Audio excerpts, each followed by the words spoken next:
മുഖക്കുരുവിൻ്റെ ട്രീറ്റ്മെൻറ്റിനെ പറ്റി നമ്മൾ ചിന്തിക്കുമ്പോൾ എങ്ങനെയാണ് മുഖക്കുരു ട്രീറ്റ് ചെയ്യേണ്ടതെന്ന് ചോദിച്ചു കഴിഞ്ഞാൽ നമ്മൾ അതിൻ്റെ സ്റ്റേജ് അനുസരിച്ചിട്ടും ഇൻറ്റൻസിറ്റി അനുസരിച്ചിട്ടും എത്രത്തോളം തീവ്രമാണ് മുഖക്കുരു എന്നുള്ളത് നോക്കിയിട്ടുമാണ് നമ്മൾ ഇതിൻ്റെ ചികിത്സാ രീതികൾ നിശ്ചയിക്കുന്നത്. അതായത് ഒരാൾക്കോ അല്ലെങ്കിൽ ഒരു കോമൺ മുഖക്കുരുവിന് എന്ന് പറഞ്ഞിട്ടൊരു ഓയിൻമെൻറ്റ് പോസിബിൾ അല്ല. കാരണം ഓരോരുത്തരുടെ മുഖക്കുരുവിൻ്റെ തീവ്രത വ്യത്യസ്തമായിരിക്കും. അവരുടെ പ്രായം കണക്കിലെടുത്ത്, അവരുടെ സ്കിന്നിൻ്റെ ടൈപ്പ് കണക്കിലെടുത്ത് എത്രത്തോളം തീവ്രമാണ്, ഏതൊക്കെ ഏരിയാസിലാണ് മുഖക്കുരു ഇൻവോൾവ്മെൻ്റ് ആയിട്ടുള്ളത് എന്നുള്ളതനുസരിച്ചിട്ടാണ് നമ്മൾ മുഖക്കുരുവിൻ്റെ ട്രീറ്റ്മെൻറ്റ് നിശ്ചയിക്കുന്നത്.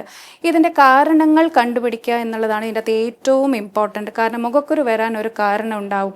അത് നമ്മൾ പ്യൂബർട്ടിയിലാണെങ്കിൽ അത് ചിലപ്പോൾ ഹോർമോണലായിരിക്കും, അല്ലെങ്കിൽ നമ്മൾ എക്സസ് ആയിട്ട് ഓയിലി ആയിട്ടുള്ളൊരു സ്കിന്നിൽ ഒരുപാട് സീബഗ്രന്ഥികളിൽ നിന്നും സീബം ഉണ്ടായി ആ പോസ് ക്ലോഗ് ചെയ്തിട്ട്, അതായത് അടഞ്ഞിട്ട് വരുന്ന കുരുക്കളാവാം. ഇതിന് ഓരോന്നിനും ട്രീറ്റ്മെൻറ്റിന് വ്യത്യാസങ്ങളുണ്ട്.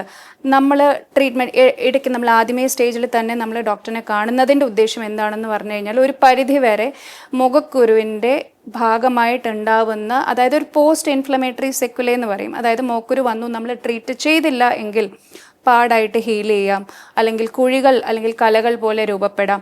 ഈ സ്കാറിങ്ങും പാടുകളും മാറുന്നത് വളരെയധികം സമയമെടുക്കുന്ന പ്രോസസ്സാണ്. അതിന് പ്രൊസീജറൽ ട്രീറ്റ്മെൻറ്റും അതിൻ്റേതായിട്ടുള്ള സമയം വളരെ ലെങ്തി ആവും. അതുമാത്രമല്ല, എല്ലാ കലകളും ചിലപ്പോൾ പൂർണ്ണമായും ക്ലിയർ ആവണം എന്നില്ല.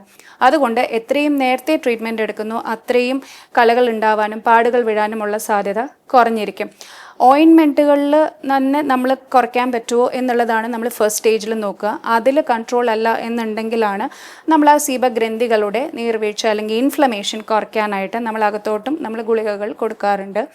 അതിലും ഇമ്പ്രൂവ്മെൻറ്റ് ഇല്ല എന്നുണ്ടെങ്കിൽ നമ്മൾ ബ്ലഡ് ടെസ്റ്റുകൾ ചെയ്യേണ്ട ആവശ്യം വരാറുണ്ട്. നമ്മൾ കൂടുതലും ഒരു ഹോർമോണൽ ഇംബാലൻസ് സസ്പെക്റ്റ് ചെയ്യുമ്പോൾ നമ്മൾ അതിൻ്റേതായിട്ടുള്ള ട്രീറ്റ്മെൻറ്റും ഇവാലുവേഷനും ചെയ്ത് അതിനനുയോജ്യമായിട്ടുള്ള ട്രീറ്റ്മെൻറ്റാണ് നമ്മൾ ചെയ്യേണ്ടത്.